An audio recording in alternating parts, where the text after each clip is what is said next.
తెలుగు నాటకరంగ కీర్తిని ప్రపంచ దేశాలలో వెలుగెత్తి చాటిన నటుడు, దర్శకుడు బళ్ళారి రాఘవ అని రాయలసీమ రంగస్థలి చైర్మన్ గుండాల గోపీనాథ్ రెడ్డి కొనియాడారు. బళ్ళారి రాఘవ జయంతిని పురస్కరించుకుని తిరుపతి రాయలసీమ రంగస్థలం కార్యాలయంలో బళ్ళారి రాఘవ చిత్రపటానికి కళాకారులు పుష్పాంజలి ఘటించి ఘనంగా నివాళులు అర్పించారు. ఈ సందర్భంగా గుండాల గోపీనాథ్ రెడ్డి మాట్లాడుతూ బళ్ళారి రాఘవ 12వ ఏటనే నాటక రంగంలోకి అడుగుపెట్టి అంచెలంచెలుగా ఎదుగుతూ షేక్స్పియర్ రచించిన అనేక నాటకాలను తెలుగులో రచించి ప్రదర్శించి మహాత్మా గాంధీ, రవీంద్రనాథ్ ఠాగూర్ వంటి మహనీయుల చేత ప్రశంసలు పొందారని పేర్కొన్నారు. అదేవిధంగా ఇతర దేశాలలో కూడా తెలుగు నాటకాలను ప్రదర్శించి తెలుగు నాటక రంగం కీర్తిని ప్రపంచ దేశాలలో వెలుగెత్తి చాటారని తెలియజేశారు.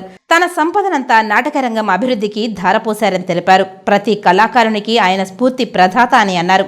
ఈ కార్యక్రమంలో కేఎన్ రాజా, సుబ్రహ్మణ్యం యాదవ్ తదితరులు పాల్గొన్నారు.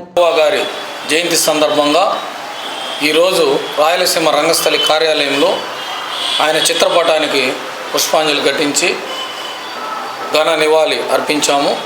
ప్రపంచ దేశాలలో తెలుగు నాటక రంగ విశిష్టతను చాటిన మహానటునిగా, విశ్వవిఖ్యాత నటుడిగా గుర్తింపు పొందిన కళా తపస్వి బళ్ళారి రాఘవ గారు నాటకంలో